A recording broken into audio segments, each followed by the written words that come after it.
Hey guys, it's Megan, and today I'm going to be talking about how I went about getting an emotional support animal and the pros and cons of having one.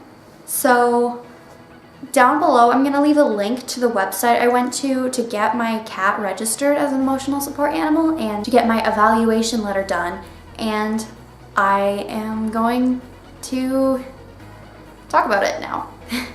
Oh, but first, before I get into this, make sure you hit that subscribe button down below so you can see my videos every time I upload them, because why not? And if you're wondering, I did just make a tutorial on this makeup look. Well, it was more of a get ready with me, so yeah.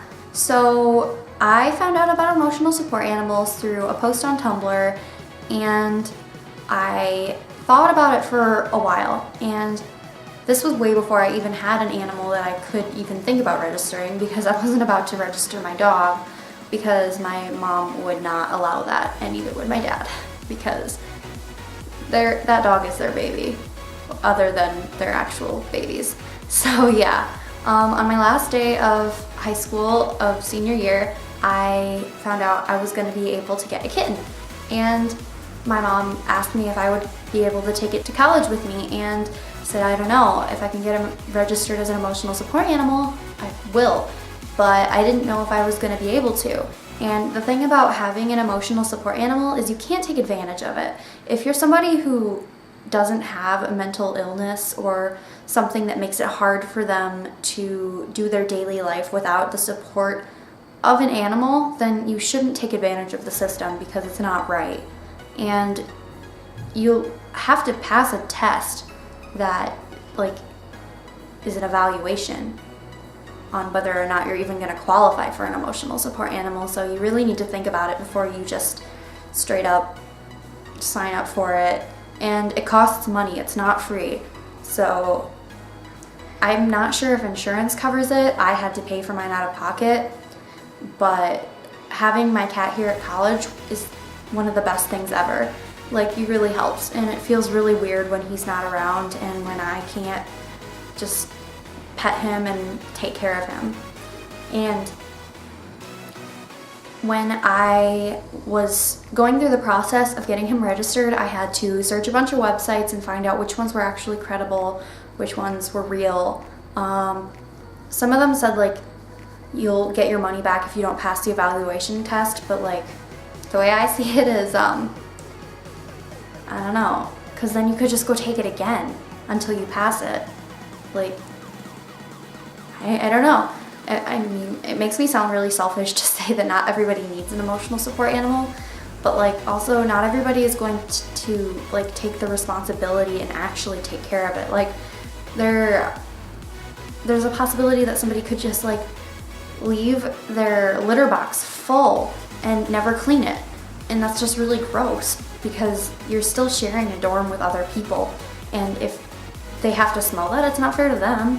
So you need to make sure you take care of the animal, and that's one con. And also another con of having an emotional support animal is they're not going to be quiet all the time. They're going to meow, and they're going to want your attention, and if you leave the dorm and they're alone, they might meow at the door, and it might annoy people. So you have to take that into consideration too. You can't just go, oh, I want a kitten in college, it'd be so perfect.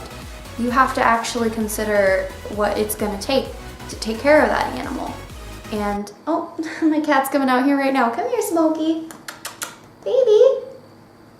Nope, he does not want anything to do with me. But yeah, he was just sleeping. And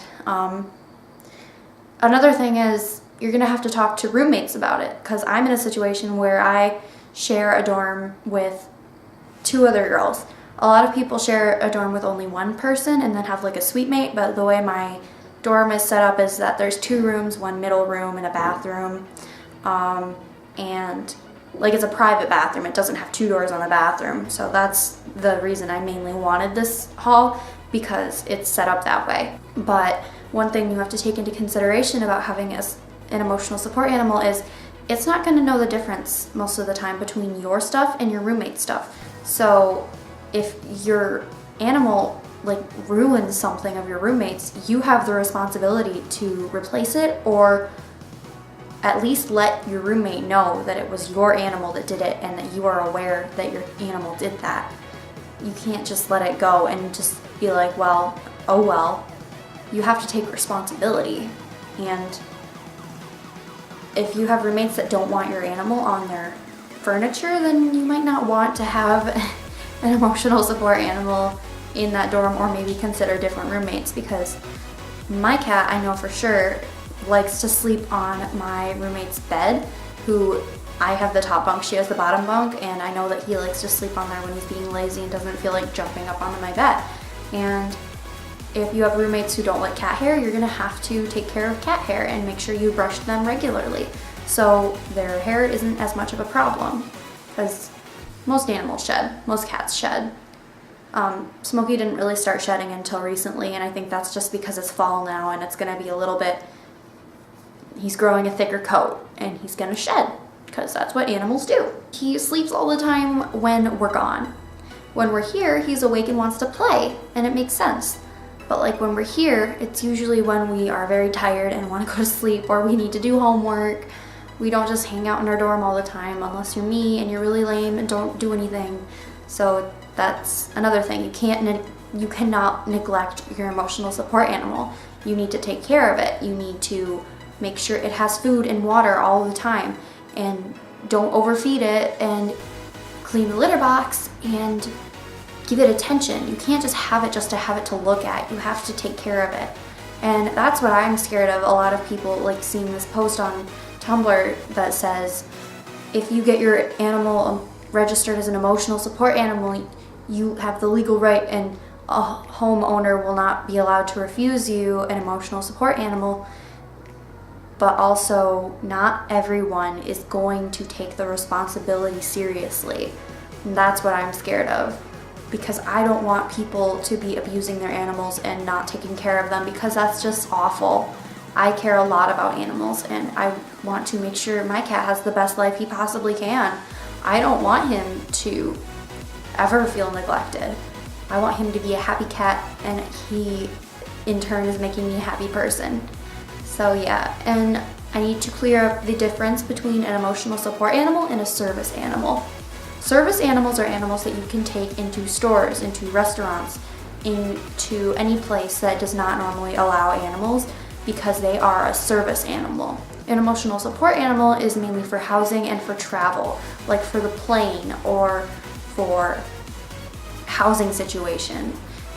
Service animals are allowed in housing situations, obviously, but they are also allowed on planes and stuff, because a service animal is necessary.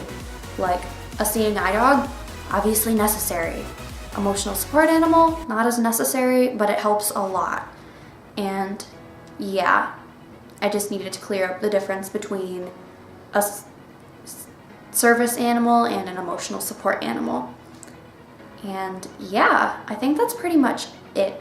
Remember, I'm gonna leave a link down below to the website I went to get my cat registered and my evaluation done.